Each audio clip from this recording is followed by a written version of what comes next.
ఇలాంటి ముగ్గురు వ్యక్తుల ధనాన్ని ఎప్పుడూ కూడా మోసం చేసి తినవద్దు. అలా చేస్తే మీరు వచ్చే జన్మలో ఎద్దుగా మారి రుణాన్ని చెల్లించవలసి ఉంటుంది. పూర్వం ఒక ఊరిలో ఒక ధనవంతుడైన వ్యాపారి ఉండేవాడు. ఆ వ్యాపారికి ఆ నగరమంతా మంచి గుర్తింపు ఉండేది. తరతరాలకు తరగని ధనం అతని వద్ద ఉండేది. ఆ వ్యాపారి నగరంలో ఉన్న వారందరికీ అప్పుగా ధనాన్ని ఇచ్చేవాడు. కానీ ఆ ధనవంతుడు అప్పు ఇచ్చే విషయంలో ఒక కఠినమైన నిర్ణయం పెట్టుకున్నాడు. అతని వద్ద ఎవరైనా అప్పు తీసుకోవచ్చు, కానీ ఆ అప్పును 2 రకాలుగా ఇచ్చేవాడు. అందులో మొదటి రకం ఈ జన్మలో తీసుకున్న అప్పును ఈ జన్మలోనే తీర్చడం. ఇక రెండవది ఇప్పుడు తీసుకున్న అప్పును వచ్చే జన్మలో తీర్చే విధంగా అప్పును ఇచ్చేవాడు. ఎవరు ఎంత ధనం అప్పుగా అడిగినా ఇచ్చేసేవాడు. ఇదే అదునుగా భావించి మోసం చేయాలనుకునేవారు డబ్బును వచ్చే జన్మలో తీర్చుతామని చెప్పి డబ్బుని అడిగేవారు. ఆ వ్యాపారి ఇంటి ముందు ఉదయాన్నే వచ్చి నిలబడిపోయేవారు. అందరూ అనుకునేవారు ఆ వ్యాపారి ఒక పిచ్చివాడు, అతని వద్ద చాలా ధనం ఉంది, పిచ్చివాడు కాబట్టే ఇప్పుడు అప్పు ఇచ్చి వచ్చే జన్మలో తీర్చమంటున్నాడు. అలా వచ్చిన వారిలో కొంతమంది నిజాయితీపరులు ఈ జన్మలోనే తమ అప్పును తీరుస్తాము అంటూ ధనాన్ని అప్పుగా తీసుకుంటున్నారు. ఇక మోసం చేద్దాం అనే ఉద్దేశమున్నవారు మాత్రమే వచ్చే జన్మలో తీరుస్తాము అంటూ ఎక్కువ మొత్తంలో ధనాన్ని అప్పుగా తీసుకొని ఆనందంగా అక్కడ నుండి వెళ్ళిపోతున్నారు. ఇక అప్పు తీసుకున్న వారి పేర్లు, చిరునామా అంతా కూడా ఆ వ్యాపారి తన పుస్తకంలో రాసి పెట్టుకునేవాడు. ఆ వ్యాపారి చాలా నిజాయితీగా ఉండేవాడు. ఎవ్వరినీ అప్పు తిరిగి ఇవ్వమని ఇబ్బంది పెట్టేవాడు కాదు. ఆ వ్యాపారి గురించిన ఈ విషయం పక్క ఊరిలో ఉన్న వారికి కూడా తెలిసిపోయింది. ఆ పక్క ఊరిలోనే 2 ప్రాణ స్నేహితులు ఉండేవారు. వారు ఏ పనిని చేసేవారు కాదు. జూదమాడడం, దొంగతనాలు చేయడం, మద్యం తాగడం లాంటి పనులు మాత్రమే చేసేవారు. వాళ్ళ ఊరిలో వారిని ఎవ్వరూ నమ్మేవారు కాదు. ఒక రోజున ఒక వ్యక్తి వారి వద్దకు వచ్చి, ఎన్ని రోజులు మీరు ఇలా ధనం కోసం అన్ని తప్పుడు పనులే చేస్తూ ఉంటారు? మన పక్క ఊరిలో ఒక వ్యాపారి ఉన్నాడు. ఆయన అందరికీ ధనం అప్పుగా ఇస్తున్నాడు. మీకు డబ్బులు తిరిగి ఇవ్వాలనిపిస్తే ఈ జన్మలోనే అప్పు తీరుస్తాము అని అప్పు తీసుకోండి. అప్పు తీర్చాలని లేకపోతే వచ్చే జన్మలో అప్పు తీరుస్తాము అని ధనం తీసుకోండి.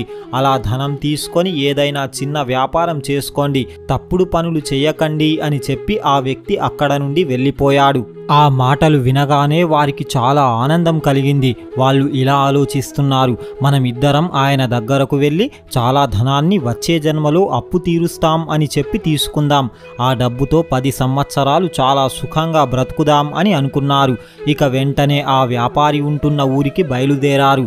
ఆ ఊరికి చేరుకోవాలంటే నడుచుకుంటూ వెళ్ళాలి. వాళ్ళిద్దరూ నడుచుకుంటూ మరునాడు ఉదయానికి ఆ వ్యాపారి ఉంటున్న ఊరిని చేరుకున్నారు. వాళ్ళిద్దరూ వ్యాపారిని కలిసి అతి వినయంగా దొంగ ఏడుపులు ఏడుస్తూ ఇలా అంటున్నారు, మేము మీ గురించి చాలా గొప్పగా విన్నాము. మా పరిస్థితి ఇప్పుడు అస్సలు బాగాలేదు. పేదరికంతో పిల్లలకు సరిగ్గా 2 పూటల తిండి కూడా పెట్టలేకపోతున్నాం. ఇప్పుడు మాకు డబ్బు చాలా అవసరం. మీ వద్ద మాకు డబ్బు లభిస్తుందా? దయచేసి మాకు సహాయం చేయండి అంటూ అడుగుతారు.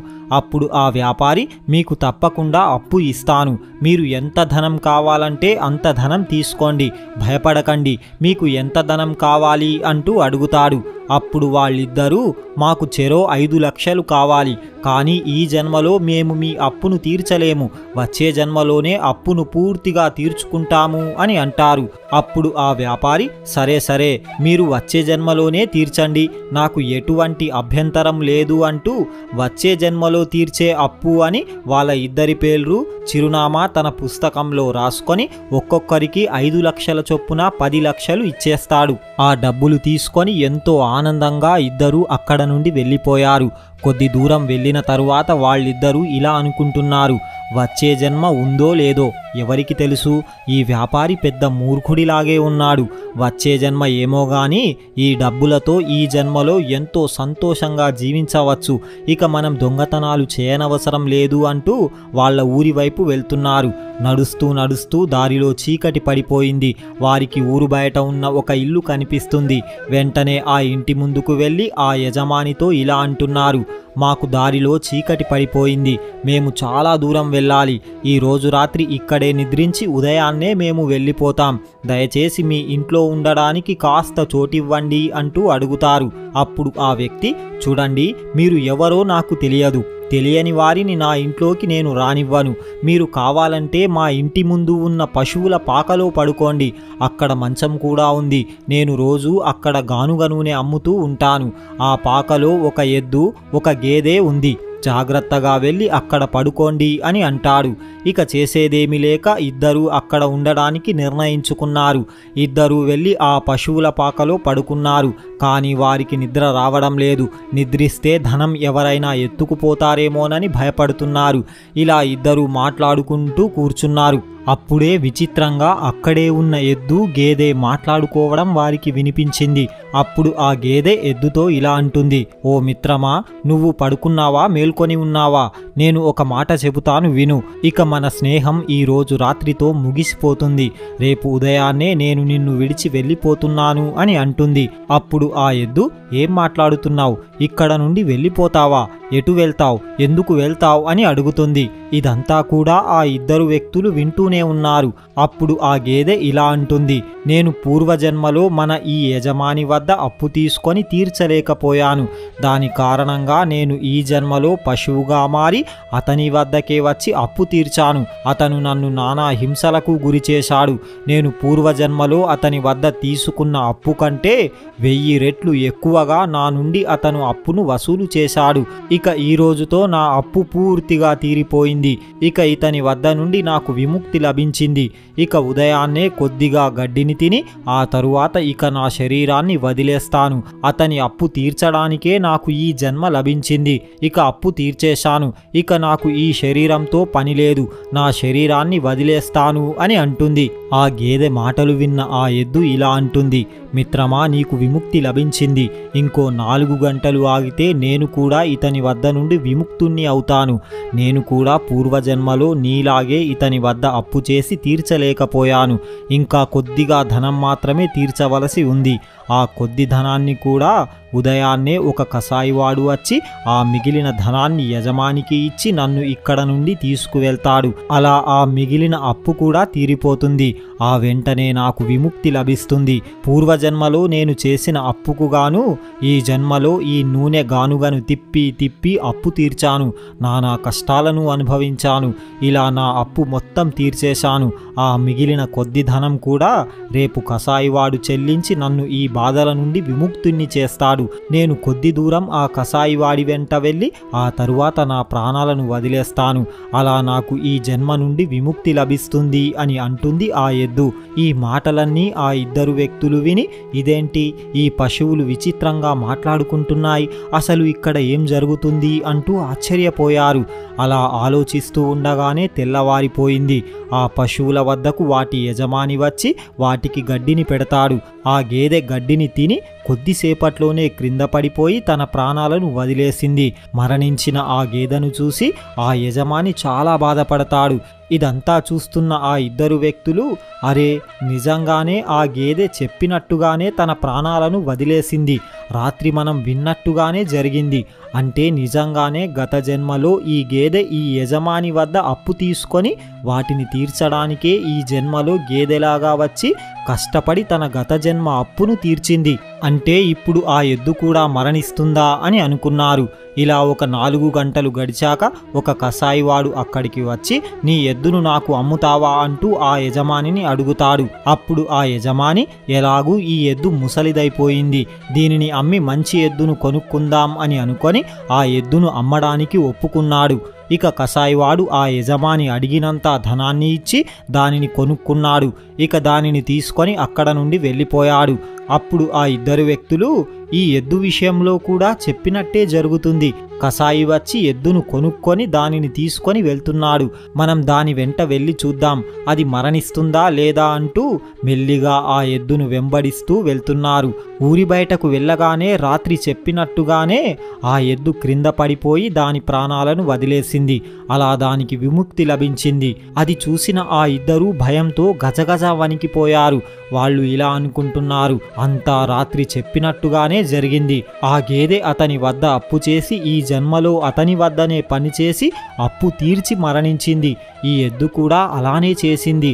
అంటే మనం ఈ జన్మలో ఎవరి వద్దనైనా అప్పు తీసుకొని వాటిని తిరిగి చెల్లించకపోతే వచ్చే జన్మలో వారి వద్దనే పశువుల్లాగా వచ్చి కష్టపడి అప్పు తీర్చి మరణించాలి. ఇప్పుడు మనం కూడా ఆ వ్యాపారి వద్ద అప్పు తీసుకున్నాం అంటే మనం కూడా ఆ అప్పును చెల్లించకపోతే వచ్చే జన్మలో ఆ వ్యాపారి వద్దకే వచ్చి పశువుల్లాగా జన్మించి నానా కష్టాలు పడి అప్పును తీర్చవలసి ఉంటుంది.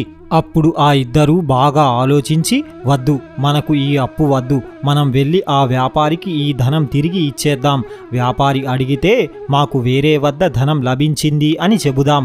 ఎలాగైనా సరే ఈ ధనాన్ని తిరిగి అతనికే ఇచ్చేద్దాం. ఆ వ్యాపారి మామూలు వాడు కాదు, మనమే పిచ్చివాళ్ళం. ఆయనకు ఇవన్నీ తెలుసునట్టుగా ఉన్నాయి. అందుకే అంత ధైర్యంగా వచ్చే జన్మ కోసం అప్పులు ఇస్తున్నాడు. మనకు ఈ అప్పు వద్దు, మనం తిరిగి ఇచ్చేద్దామంటూ ఆ ధనాన్ని తీసుకొని ఆ వ్యాపారి వద్దకు చేరుకొని ఇలా అంటున్నారు, మేము నిన్న మీ వద్ద అప్పు తీసుకున్నాం. ఆ ధనాన్ని తిరిగి ఇవ్వడానికి మేము మీ వద్దకు వచ్చాము. మాకు ఇప్పుడు ఈ ధనంతో అవసరం లేదు. మీరు ఈ డబ్బును తీసుకొని మీ పుస్తకంలోంచి మా పేరును తొలగించండి అంటూ అడుగుతారు. అప్పుడు ఆ వ్యాపారి పుస్తకం తెరిచి చూడగా అందులో వచ్చే జన్మలో అప్పు తీరుస్తాం అని రాసి ఉంది.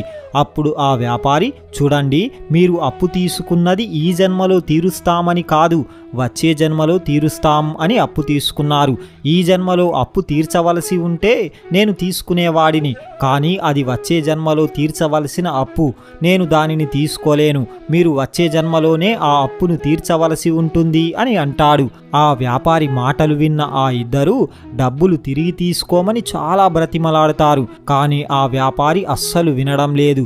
ఇక నిరాశతో ఆ ఇద్దరూ అక్కడ నుండి తిరిగి వెళ్ళిపోయారు. వాళ్ళు దారిలో వెళ్తూ ఒక చెట్టు కింద కూర్చొని ఇలా ఆలోచిస్తున్నారు, ఇక మనం వచ్చే జన్మలో పశువులాగా జన్మించి ఆ వ్యాపారి అప్పును తీర్చవలసి ఉంటుంది. వచ్చే జన్మలో ఆ వ్యాపారి మనల్ని ఎన్ని కష్టాలు పెడతాడో, ఆ వ్యాపారి వద్ద అప్పు తీసుకొని మనం చిక్కుల్లో పడిపోయాం అని అనుకుంటారు. అప్పుడు ఆ ఇద్దరిలో ఒక్కడు ఇలా అంటున్నాడు, మిత్రమా, దీని నుండి తప్పించుకునే ఒక ఉపాయం నా వద్ద ఉంది. మనం ఒక పనిని చేద్దాం. ఈ అడవిలో ఎక్కడా నీళ్లు లభించడం లేదు. దారిలో వెళ్ళేవారికి పశువులకు నీళ్లు లభించక చాలా ఇబ్బంది పడుతున్నారు. ఆ వ్యాపారి ఇచ్చిన ధనంతో ఇక్కడ ఒక అందమైన చెరువును నిర్మిద్దాం అని అంటాడు. రెండవ వాడు కూడా దానికి ఒప్పుకున్నాడు. ఇక మరుసటి రోజు నుండే డబ్బులు ఖర్చు చేస్తూ ఆ చెరువును నిర్మించే పనిని ప్రారంభించారు. అతి తక్కువ సమయంలోనే ఒక అందమైన చెరువును నిర్మించారు. ఆ చెరువు చుట్టూ అందమైన మొక్కలను కూడా నాటుతారు. కొన్ని రోజులకే వర్షాలు పడి ఆ చెరువు నీటితో నిండిపోయింది. ఇక వారిద్దరూ కూడా ఆ చెరువు దగ్గరే ఒక గదిని నిర్మించుకొని అక్కడే నివసిస్తున్నారు. వ్యాపారి ఇచ్చిన ధనం పూర్తిగా ఆ చెరువు కోసం మాత్రమే ఖర్చు చేశారు. మెల్లిమెల్లిగా ఆ అందమైన చెరువు గురించి పక్క ఊర్లలో కూడా తెలిసిపోయింది. ఇక అందరూ కూడా పశువులకు నీరు త్రాగిద్దామని అక్కడికి తీసుకువస్తున్నారు. కానీ ఆ ఇద్దరూ ఆ చెరువు కట్ట మీద నిలబడి ఆ చెరువులోని నీటిని ఎవ్వరికీ త్రాగనివ్వడం లేదు. ఈ చెరువులో ఎవ్వరూ నీరు త్రాగకూడదు, ఇది మా యజమాని ఆదేశం, ఇక్కడకు ఎవ్వరూ రావద్దు అని అంటారు.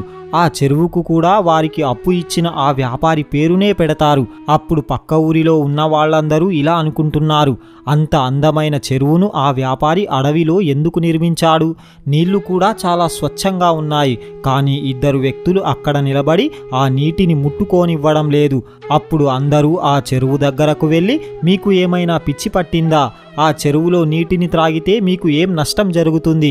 ఎవ్వరికి ఉపయోగపడకపోతే ఇంత ఖర్చు పెట్టి మీ యజమాని ఇక్కడ చెరువును ఎందుకు నిర్మించాడు అని అడుగుతారు. అప్పుడు ఆ ఇద్దరు వ్యక్తులు, చూడండి, ఇందులో మా తప్పు ఏమీ లేదు. మేము ఆ వ్యాపారి వద్ద పని చేసేవాళ్ళం. ఆయన ఎలా చెబితే మేము అలాగే చేస్తాము. ఇది ఆయన ఆదేశం. ఆయన ధనంతోనే ఈ చెరువును నిర్మించాడు. మీరేమైనా అడగాలని ఉంటే ఆయన వద్దకే వెళ్ళి అడగండి అని అంటారు. అప్పుడు ఆ ఊరి వాళ్ళు, వీళ్ళు చెబుతున్నది నిజమే, వీళ్ళు వ్యాపారి వద్ద పని చేసేవాళ్ళు మాత్రమే. ఆయన ఏది ఆదేశిస్తే అదే చేస్తారు. మనం నేరుగా ఆ వ్యాపారి వద్దకే వెళ్ళి ఆయననే అడుగుదామంటూ ఆ వ్యాపారి వద్దకు చేరుకొని ఆయనతో ఇలా అంటున్నారు, మీరు అంత అందమైన చెరువును నిర్మించారు, కానీ ఆ చెరువు నుండి ఎవ్వరికీ నీళ్లు త్రాగనివ్వడం లేదు. మరి ఆ చెరువును ఎందుకోసం నిర్మించారు అని అడుగుతారు. చెరువు గురించి అడగగానే ఆ వ్యాపారి ఆశ్చర్యపోయాడు. మీరు ఏ చెరువు గురించి మాట్లాడుతున్నారు? నేను కొత్తగా ఏ చెరువును నిర్మించలేదు అని అంటాడు.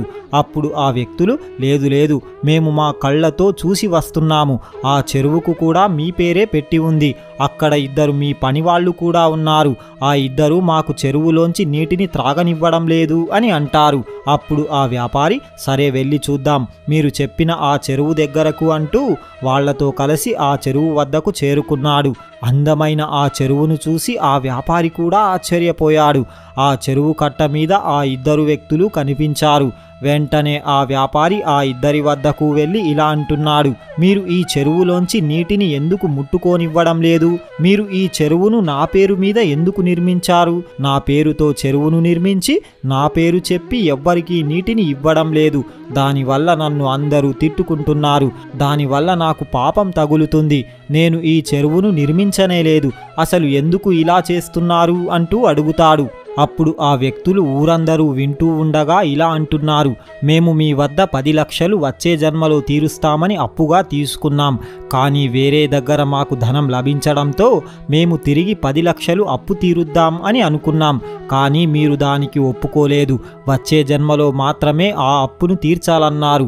కానీ మేము ఆ అప్పును ఎలాగైనా ఈ జన్మలోనే తీర్చాలనుకున్నాం. కానీ మీరు ఆ డబ్బును తీసుకోలేదు. అప్పుడే మాకు ఈ ఆలోచన వచ్చింది. మేము ఆ డబ్బులతోనే మీ పేరు మీద ఈ చెరువును నిర్మించాం. ఎందుకంటే ఆ డబ్బులు మీవే కదా. ఇక ఇప్పుడు మీరు ఆ అప్పును తీర్చినట్టుగా ఒప్పుకునే వరకు ఎవ్వరినీ ఈ చెరువులో నీటిని త్రాగనివ్వం. మీరు మీ పుస్తకంలోంచి మా పేరును తొలగిస్తేనే ఇందులోంచి నీటిని తాగనిస్తాం. అప్పటి వరకు అందరూ మిమ్మల్ని తిట్టుకుంటారు. దాని పాపం మీకే తగులుతుంది అని అంటారు. అది విన్న ఆ వ్యాపారి ఆశ్చర్యపోయాడు. ఊరిలోని వారందరూ కూడా వీరిద్దరూ చాలా మంచివారు, మంచి అందమైన చెరువును నిర్మించారు, అందరికీ ఉపయోగపడే పనినే చేశారు. వీరి అప్పును తీర్చినట్టుగా భావించి పుస్తకంలోంచి వారి పేరును తొలగించండి అని అంటారు. అప్పుడు ఆ వ్యాపారి, చూడండి, నేను వచ్చే జన్మలో ఇవ్వవలసిన అప్పును ఇప్పుడు తిరిగి తీసుకోలేను, అది వీలు పడదు అని అంటాడు. అప్పుడు ఆ ఇద్దరు వ్యక్తులు, ఏం పర్వాలేదు, మీరు అప్పు తీర్చినట్టుగా భావించకున్నా సరే, మేమైతే ఎవ్వరికీ నీటిని త్రాగనివ్వం. ఇక ఆ పాపమంతా మీకే తగులుతుంది అని అంటారు. అప్పుడు ఆ వ్యాపారి, నా డబ్బులను వాడి ఈ చెరువును నిర్మించారు. వాళ్ళు నీళ్లు ఇవ్వకపోతే నాకే పాపం తగులుతుంది అంటూ, సరే, మీ అప్పును తీర్చినట్టుగానే భావించి ఈ పుస్తకంలోంచి మీ పేరును కూడా ఇప్పుడే తొలగించేస్తాను. ఇక మీరు నా అప్పును తీర్చినట్టే. ఇక ఊరందరికీ నీటిని వాడుకోనివ్వండి అంటూ ఆ ఇద్దరి పేర్లను పుస్తకంలోంచి తొలగించేస్తాడు. అది చూసి ఆ ఇద్దరు చాలా సంతోషిస్తారు. వెంటనే అక్కడ నుండి తమ ఇంటికి వెళ్ళిపోతారు. అప్పటి నుండి ఆ ఇద్దరు ఏ తప్పుడు పనులు చేయకుండా ఎంతో కష్టపడి తమ జీవితాన్ని జీవిస్తున్నారు. ఈ కథ యొక్క ముఖ్య ఉద్దేశం ఏమిటంటే, మనం ఎవరి వద్దనైనా అప్పు చేసి కానీ లేదా ఎవరి ధనాన్నైనా తీసుకొని దానిని తిరిగి చెల్లించకపోతే దానిని ఖచ్చితంగా ఏదో ఒక రూపంలో వారికి చెల్లించవలసి ఉంటుంది. తీసుకున్న ధనాన్ని వచ్చే జన్మలో వారి ఇంట్లోకే ఒక పశువులాగా వచ్చి ఆ అప్పును తీర్చవలసి ఉంటుంది. అందుకే మనం ఎవరి ధనాన్ని మోసం చేసి తినకూడదు. మన ధనం వేరే వాళ్ళు తిన్నా సరే, మనం మాత్రం నిజాయితీగా ఉంటూ ఎవ్వరిని మోసం చేయకూడదు. ఆ భగవంతుడు అన్నింటినీ చూస్తూనే ఉంటాడు. ఇలాంటి 3 వ్యక్తుల ధనం ఎప్పుడూ కూడా తినవద్దు. అందులో మొదటివారు దొంగతనం, మోసం చేసి సంపాదించిన వారి ధనం మనం ఎప్పుడూ కూడా తీసుకోవద్దు. అలాంటి ధనం మనం తింటే వారు చేసిన పాపాలన్నీ మనకే తగులుతాయి. ఇక రెండవది, దేవస్థానానికి సంబంధించిన ధనాన్ని మనం ఎప్పుడూ కూడా తినవద్దు. అది జన్మ జన్మల వరకు మనల్ని వెంటాడుతూనే ఉంటుంది. ఇక మూడవది, ఎంతో నిజాయితీగా కష్టపడి సంపాదించిన వారి వద్ద నుండి మనం ధనం తీసుకొని వారికి తిరిగి ఇవ్వకపోతే వచ్చే జన్మలో పశువులాగా మారి వారి రుణాన్ని తీర్చవలసి ఉంటుంది. చూశారు కదా. మీకు గనక ఈ వీడియో నచ్చితే జై శ్రీకృష్ణ అని ఒక చిన్న కామెంట్ చేయండి. ఇలాంటి మరిన్ని వీడియోస్ కోసం ఇప్పుడే మా ఛానల్ని సబ్స్క్రైబ్ చేసుకోండి. పక్కనే ఉన్న బెల్ ఐకాన్ని ప్రెస్ చేయండి. మా వీడియోని లైక్ చేయండి, షేర్ చేయండి. జై శ్రీకృష్ణ.